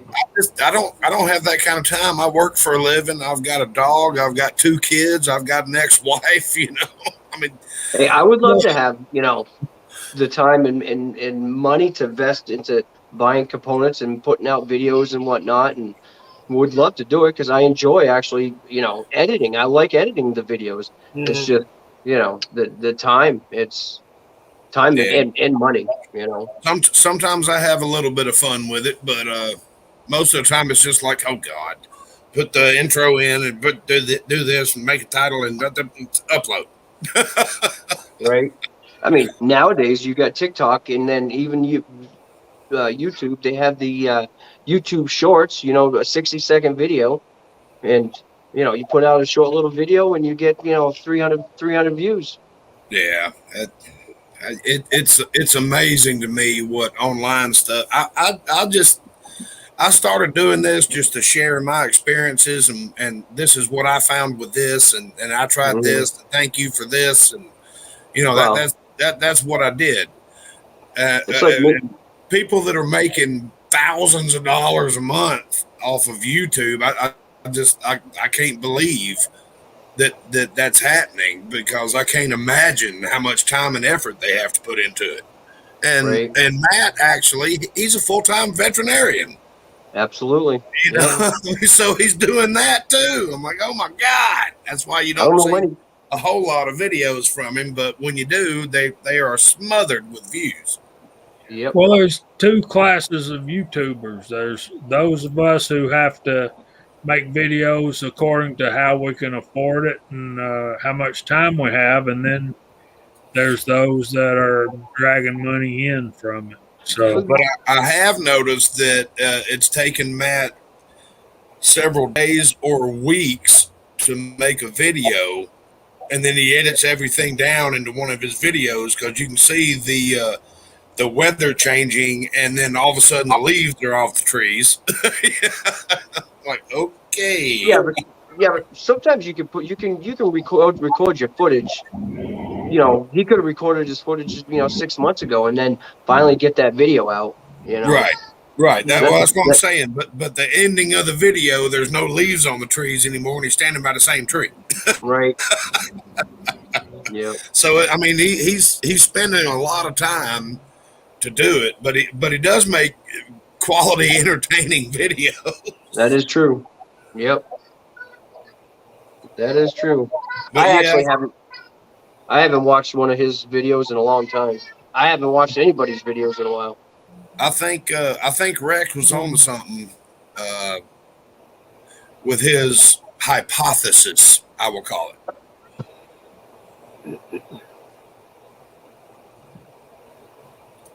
I think that's why Scott's gun blew up on it.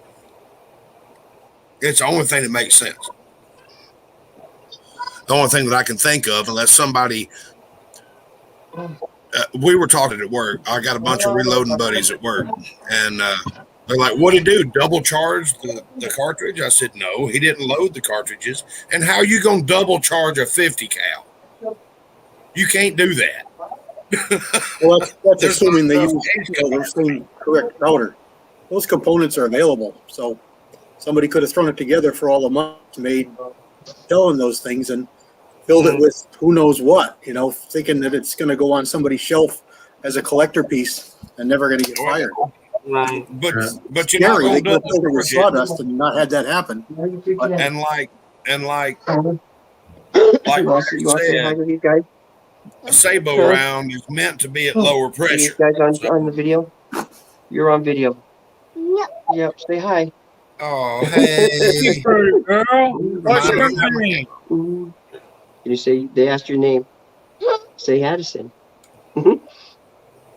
Say hi. My name's Addison. See, this right here is the reason we're all here, and the reason that we all got to stay true and stay vigilant and make sure that this little one right here has a country to grow up in, has a freedom to grow up in. Yep, that one. It's our responsibility to make sure she has Not gonna that. work. No, it's broken. What's her name, buddy? Addison. Addison. Yep. Nice. How old are you, Addison? She's 2. They asked how old you are. Say you're Are you 2, Addison? See, they're saying your name. Yep. Are you that meanie? See his hands? You that meanie? You're famous. She's famous now. You're famous. Are you married? You right? Papa has guns, so we'll be careful with that. She was up there freaking out because there was a spider on the ground and on the floor, and I couldn't take any more of her freaking out. Fix it. I killed it. I squished that spider.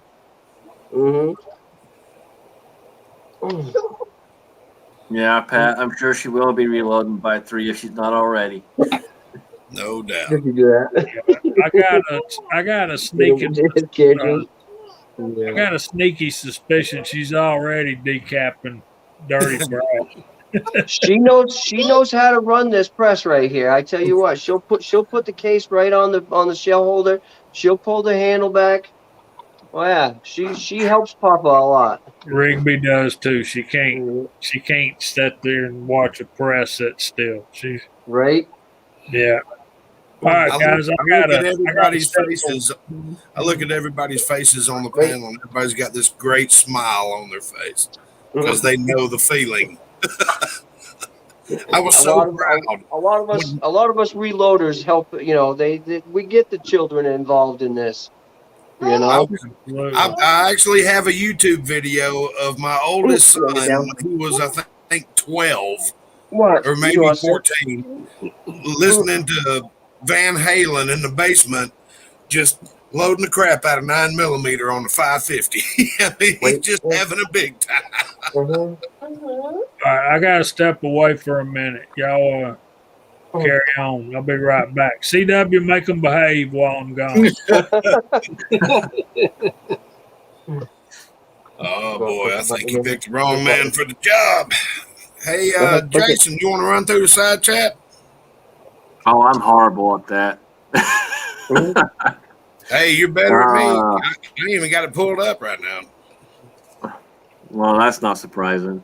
Well, I turned my camera back on. What do you want? I can't run through the side chat either because I'm on my phone. So. I want to. You want me to do it, Kyle? Yeah, go ahead, Julio. You're probably better than me. Okay. So we got Uncle John is here. Chris is here. Dorzax. That doesn't work. It's broken. Wes Cavina is here. Uncle John. Hobby's Hobo's here. Dead Horse. Let's see. No throwing market. Tactical is here. Georgia Boy 44 is here. GGW. Let's see. He got James here. Dead Horse. More baby. Idaho Rogers. Six Shooter Texan. No, you can't have those. And let's see what else we got here. I think I said What, Uncle John. Put powder? No, you're not putting powder in there. Guys, my judges No, here. babe. Wheeled and The well. powder, the machine does it. Wait. What? Pony 47. Dead Horses here. Wait, don't. No, it's not working. Sergeant Bulldog is here. Jay Fishner is here. Hope I say that right. Lakeview No, Outdoors. you can't. No, not those. Empire is here. Not those. GR Guns Okay. 76 is here. Willie Bullet Man. Yeah, we move you over. Hmm? Hold on. Ozark is here. I don't know if he's still here or not. I got you. And I think that's it. If I missed anyone, Mm. put some hammers down. Go ahead. Hammer time, baby. Hammer time.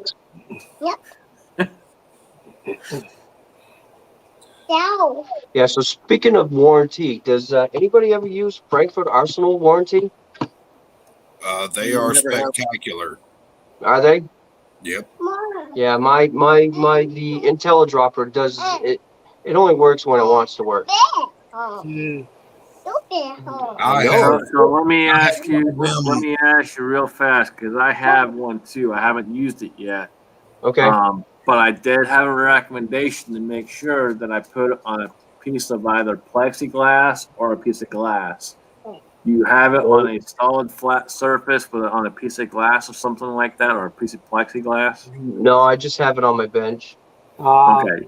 So I was told, because these things are real picky, to make sure that it's on a super flat surface, but also on top of a piece of either plexiglass or glass, to Right. just help keep it more level. Right. Yeah, I know because it has the level built into it, and you do have to level it, otherwise it. But like, I'm trying to dump some powder right now, and it's pretty much been like this since I've had it. You hit the button to dispense the powder, and it'll beep.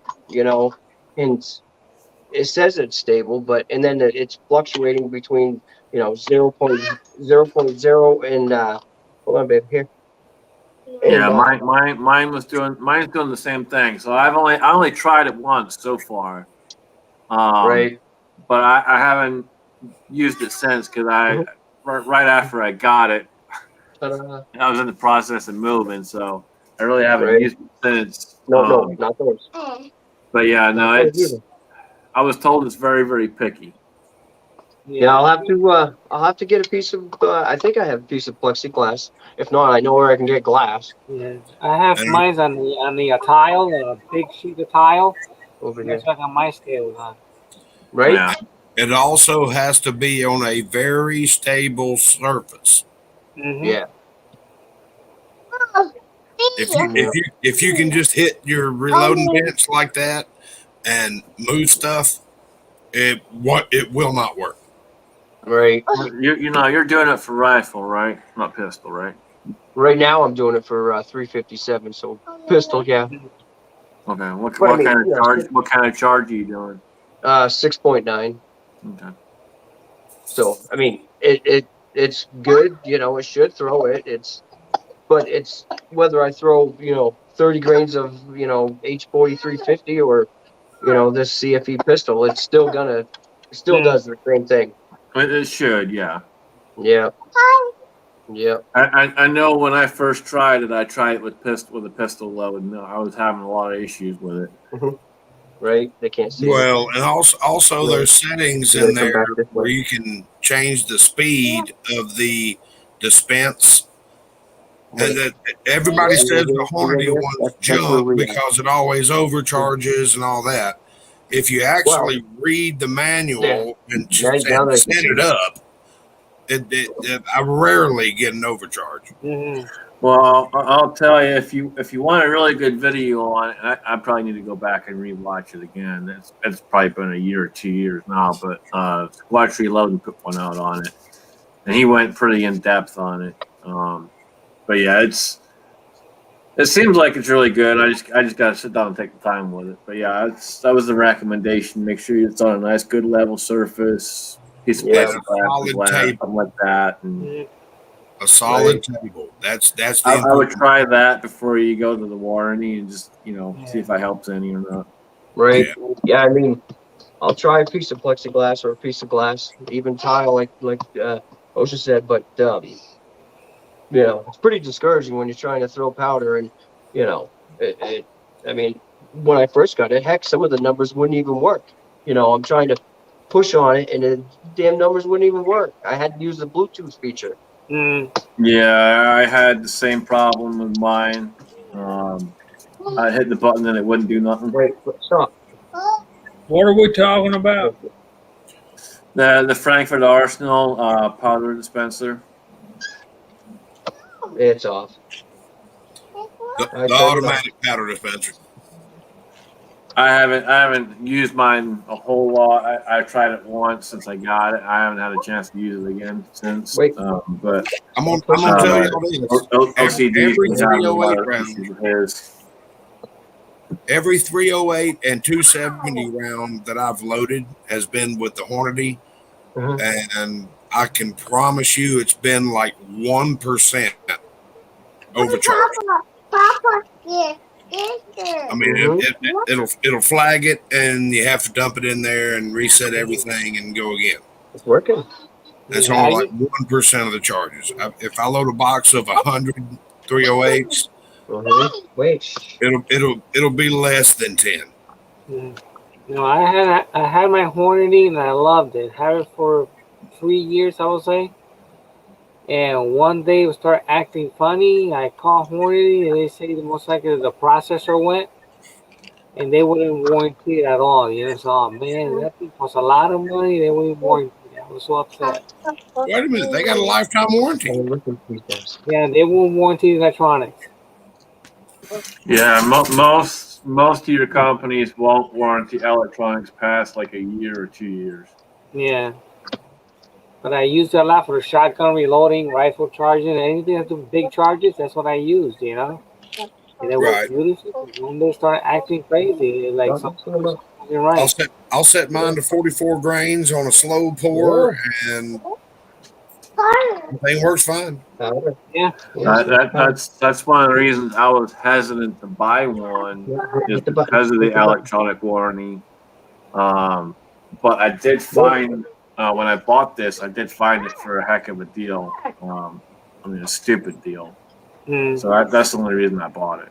Honestly, if it works out, if it works out in the end, great. If it doesn't, then it is what it is.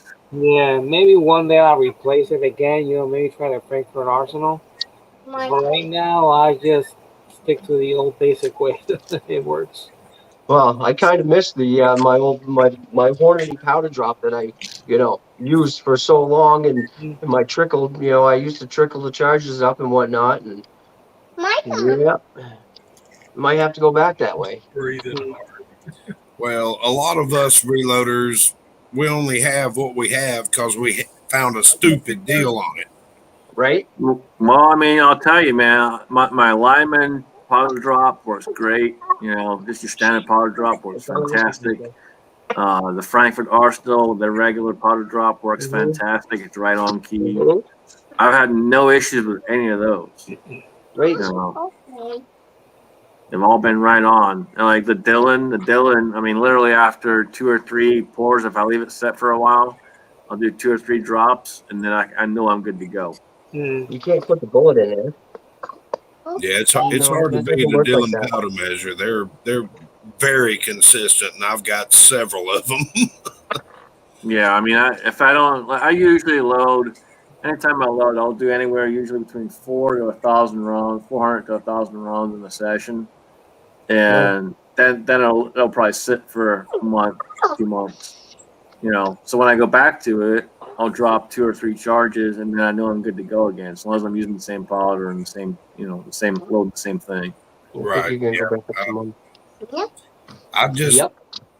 generally don't You can even go ride your bike. dump the powder out because I'll be loading another 1,000 next weekend. So I need to load a bunch of 9mm this weekend, and then I need to load. I'll need to load some more next weekend. Yeah, I'll be getting ready to load a bunch here pretty soon. Don't make a mess with it, please. I never really wanted to do an ammo thing, but I've had a lot of people ask me recently to make ammo, so we're probably gonna end up. I'm getting my regular FFL anyway, so I'm probably gonna get the ammo FFL and just start selling ammo as well, to folks I know that need it. Right. Yeah, I actually sold some 9mm hollow points that I loaded up, a while back, and this young kid, he's new handgun owner, and he was carrying full metal jackets. I'm like, listen, I said, you need to get some hollow points. I said, if you're gonna carry, for self defense, I said, you need hollow points.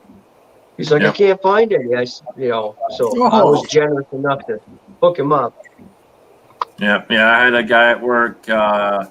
He's a young Marine. He joined the Marines last year. Can you not take him out of the bag? Yeah, Leave him in the bag. he's having issues trying to practice and find ammo to practice. And I hooked him up a couple weeks ago. I was like, here, man, just, he had a couple 100 rounds. He's like, what do I owe you? I'm like, you don't owe me anything, man. You're Right. serving the country. I might not like your attitude, but you're serving the country. So I'm not, you don't owe me nothing. He's like, well, you want brass? I'm like, I'll take all the brass I can get.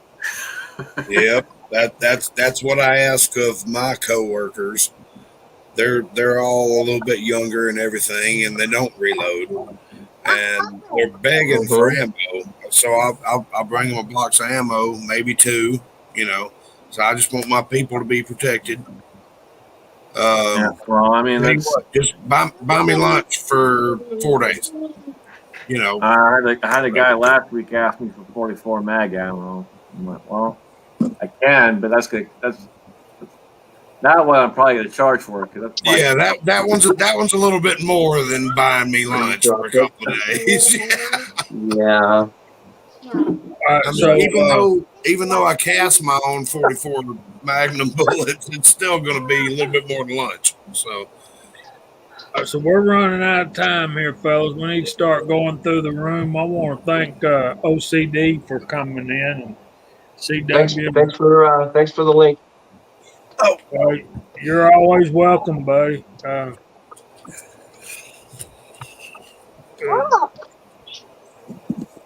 I just thank all you guys for coming in and being on the panel with us, and so much knowledge stuff to share with them. So OCD, what you gonna be working on, buddy? You working on any videos?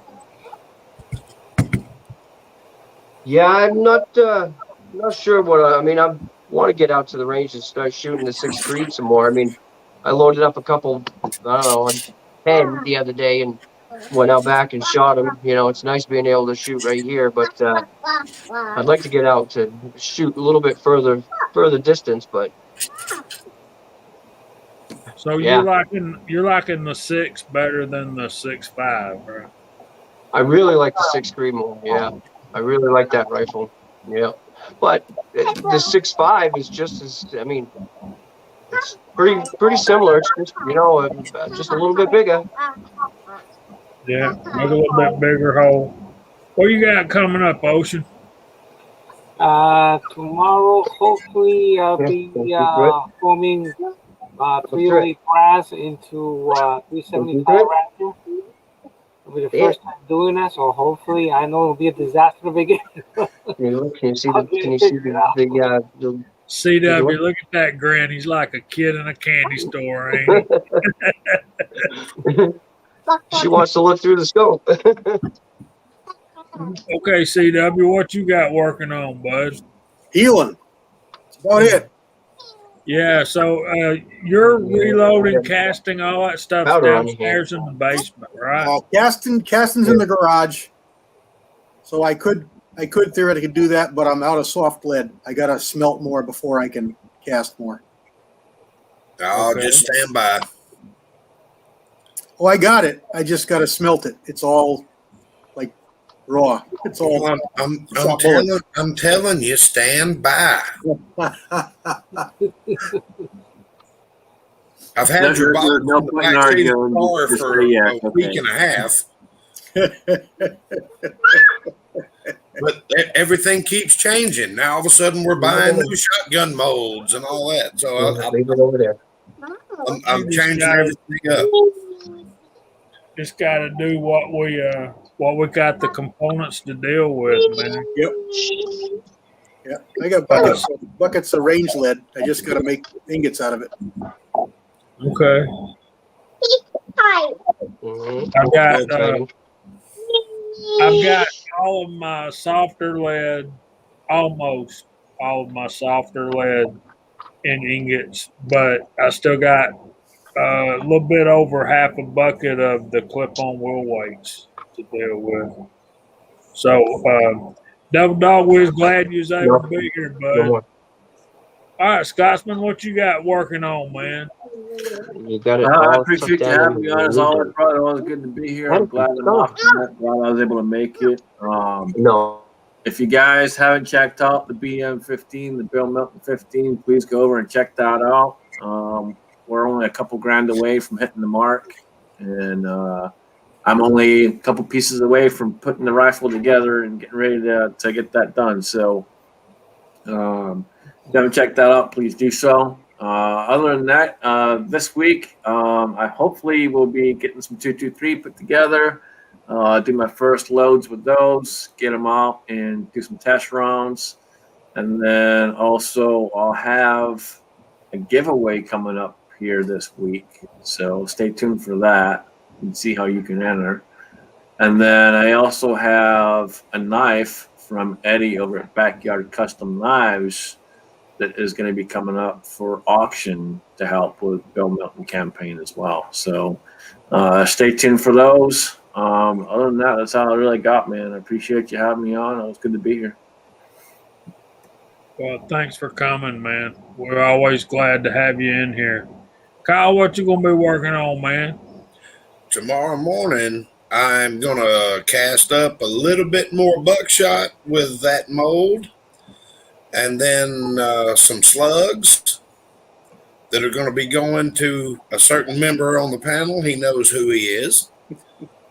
And it's just going to be piled up into the box that I already had to send to you, but we keep changing the goalposts and moving everything. So I'm just going to send you one big ass box. And I know everybody at the post office is going to be like, what is in here? Bricks? Yeah, pretty much. Yeah, bricks. We'll call them bricks. So you won't have to worry about that other situation. But yeah, I'm going to, I think I'm going to take advantage of that buckshot mold one more time. Because, I mean, let's face it, everybody needs buckshot in their life. And I'm going to wear your mold out again. Then we have Mother's Day on Sunday, which actually I was supposed to go up to visit my mother, and she said, how about I just come down there and stay at your house? I'm like, well, you don't have to ask. You're my mother. You know? Yeah. She's got a doctor's appointment in Rome, and they live up in really North Georgia, like 5 miles more in there in North Carolina. And she's like, I'll just come down there and we'll visit and all that stuff, and I can just stay at your house and then just go to the doctor from your house. I'm like, yeah, all right, that makes sense. I'm like, great. Now I got to clean up. Man, I'm a bachelor, you know. I got to wash dishes and all that crap. I mean, Mama's coming. Right. But I'm just thankful that this week is over. I mean, I can sleep in a little bit tomorrow, which will probably be 8 o'clock. And get up and do it all again, mow the grass and start casting and just see where it goes from there. That's my plans. I don't have anything planned later on in the week. I'm still just going to work. Well, man, I'm glad you're here. So we'll wrap it up and let y'all all get on with your busy life and your busy weekend. Remember, Sunday is Mother's Day. Take care of your mamas, guys. And if you still have your mother with you, for goodness sakes, do something. And I Yep. saw mine tonight, so If I'm you're so still lucky enough, I fortunately am still lucky enough, and I appreciate it. absolutely. So we want to thank all y'all for most of you done chimed out by now, but thank you for hanging out with us tonight. We appreciate it. All you guys that y'all getting me tickled. I can't do my sign off. So anyway, we hope God blesses y'all real good. Check us out on Georgia Shooting Connection at gmail.com, Instagram, uh, this channel. Check out Discord, Reloaders Network. Check out Uncle Jim tomorrow night. Check out Foreign and Domestic on the Crazy Scotsman channel on Sunday at 7. We hope God blesses y'all real good. Remember, uh, take care of mama. Say goodnight, y'all.